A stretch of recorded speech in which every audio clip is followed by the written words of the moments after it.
ভারত পাকিস্তানের 4 দিনের কনফ্লিক্ট চলাকালীন অর্থাৎ অপারেশন সিন্দুর চলাকালীন ভারতের কি 6টা ফাইটার জেট ধ্বংস হয়েছিল। রিসেন্টলি ভারতের একজন নেভি অফিসার বলেছে যে সরকারের ডিসিশনের কারণে ভারতের কিছু ফাইটার জেট ধ্বংস হয়েছে। নেভি অফিসারের এই বক্তব্যের পর এই বিষয় নিয়ে অনেক কন্ট্রোভার্সি হচ্ছে। কংগ্রেস পার্টি বিজেপিকে দোষ দিচ্ছে যে বিজেপি মানুষের কাছ থেকে সঠিক ইনফরমেশন লুকাচ্ছে। বিজেপি সরকারের জন্য ভারত ফাইটার জেট হারিয়েছে। পুরো বিষয়টি ডিসকাস করব। তার আগে চ্যানেলে নতুন হয়ে থাকলে চ্যানেলটি সাবস্ক্রাইব করুন।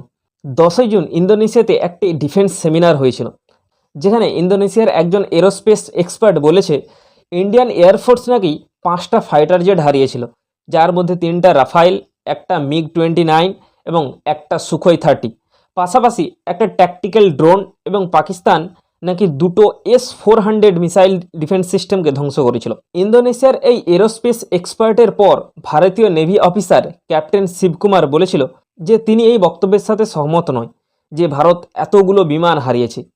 তবে তিনি স্বীকার করেছে যে ভারত কিছু বিমান হারিয়েছে এবং তা হয়েছে শুধুমাত্র রাজনৈতিক নেতৃত্বের দেওয়া নির্দেশের কারণে। মানে রাজনৈতিক নেতৃত্বের নির্দেশ ছিল যে আমাদের সামরিক ঘাঁটি বা পাকিস্তানের কোনো মিলিটারি ইনফ্রাস্ট্রাকচারে এয়ার ডিফেন্স সিস্টেমে অ্যাটাক করা যাবে না, যার জন্য প্রথমের দিকে ভারতের কিছু লসেস হয়েছিল। এই লসেস হওয়ার পর ইন্ডিয়ান মিলিটারি অর্থাৎ ইন্ডিয়ান এয়ারফোর্সও তাদের ট্যাকটিক্স চেঞ্জ করে, তারপর পাকিস্তানের উপর পুরো কমপ্লিট এয়ার সুপিরিয়রিটি অর্জন করেছিল। নেভি অফিসারের এই বক্তব্যের পর কংগ্রেস বিজেপি সরকারকে কাঠগড়ায় তোলে। ডিফেন্স মিনিস্ট্রিকে যখন এই বিষয়ে প্রশ্ন করা হয়, ডিফেন্স মিনিস্ট্রি এই বিষয়ে কোনো বক্তব্য দিতে রাজি হয়নি। যদিও ইন্দোনেশিয়াতে ইন্ডিয়ান এমবেসি স্টেটমেন্ট দিয়েছে যে নেভি অফিসারের বক্তব্যকে আউট অফ কনটেক্সট ব্যবহার করা হচ্ছে। ইন্ডিয়ান এমবেসি আরও বলেন যে অপারেশন সিন্দুরের অবজেক্টিভ ছিল টেররিস্ট ইনফ্রাস্ট্রাকচারকে ধ্বংস করা, পাকিস্তানের মিলিটারিকে অ্যাটাক করা নয়।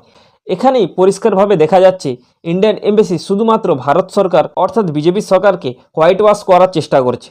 ভারত সরকার অফিসিয়ালিভাবে কোনো ঘোষণা করেনি যে ভারতের কত লস হয়েছে। এবার অনেকে বলবে ভারতের কোনো লস হয়নি। ভাই, লস হয়েছে, সত্যটা জানাটা বা মেনে নেওয়াটা খারাপ নয়। এর আগে সিডিএস অনিল চৌহানও ব্লুমবার্গকে দেওয়া একটা ইন্টারভিউতে বলেছিল ট্যাকটিক্যাল মিস্টেকের কারণে ভারত কিছু ফাইটার জেট হারিয়েছে।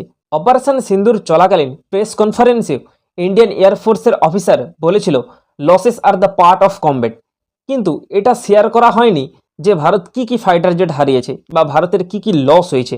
অপারেশন সিন্দুর চলাকালীন দ্য হিন্দু প্রথম রিপোর্ট করেছিল যে ভারতের ফাইটার জেটের ধ্বংসাবশেষ পাওয়া গেছে, কিন্তু অফিসিয়ালি কোনো ইনফরমেশন সরকার না দেওয়ার কারণে অনেকে দ্য হিন্দুকে অ্যান্টি ন্যাশনাল বলেছিল, অ্যান্টি ন্যাশনাল বলে ট্রোল করেছিল, যার ফলে দ্য হিন্দু সেই আর্টিকেলকে ডিলিট করে দিয়েছিল। পরে অবশ্য দ্য হিন্দুর আর্টিকেলটাই সঠিক বলে প্রমাণ হয়।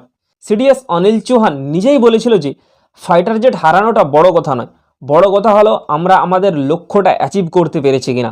এই সেমিনারে সেন্ট্রাল ফর এয়ার পাওয়ার স্টাডিজের চেয়ারম্যান বলেছিল ইন্ডিয়া অনেক কিছু হারিয়েছে, সাথে সাথে পাকিস্তানও অনেক কিছু হারিয়েছে। মেবি পাকিস্তান ভারতের থেকে বেশি লস করেছে। পাকিস্তান এয়ারফোর্স 6টা ফাইটার জেট, 2টো AWACS এয়ারক্রাফট এবং একটা মিলিটারি ট্রান্সপোর্ট প্লেন হারিয়েছে। ওভারঅল এই কনফ্লিক্টে শুরুর দিকে ভারত কয়েকটি ফাইটার জেট নষ্ট হলেও পরে ভারত কমপ্লিটলি ডোমিনেট করে পাকিস্তানের ওপর। এমনকি পাকিস্তানের পলিটিশিয়ানরাও এখন স্বীকার করতেছে যে ব্রাহ্মোস মিসাইল যখন পাকিস্তানের এয়ারবেসকে হিট করেছিল, পাকিস্তান তখন প্যানিকের মধ্যে চলে এসেছিল, যার জন্য বাধ্য হয়ে পাকিস্তান ট্রাম্পের কাছে গিয়েছিল সিজফায়ারের জন্য। সো এটা তো প্রমাণিত যে ভারত পাকিস্তানের থেকে অ্যাডভান্টেজে ছিল। এইরকম একটা অ্যাডভান্টেজ পজিশানে থাকা সত্ত্বেও সো কল্ড 56 ইঞ্চি ছাতি কেন এত তাড়াতাড়ি সিজফায়ারের জন্য রাজি হয়েছিল, সেটা বিজেপির অন্ধভক্তরাই নিজেরাই খুঁজে পাচ্ছে না।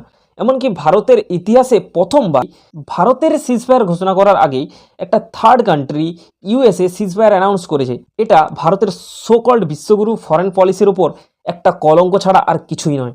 তার উপর সরকার মিলিটারিকে ফ্রি হ্যান্ড না দেওয়ার কারণে ইন্ডিয়ান এয়ারফোর্স প্রথমের দিকে কিছু ফাইটার জেট হারিয়েছে।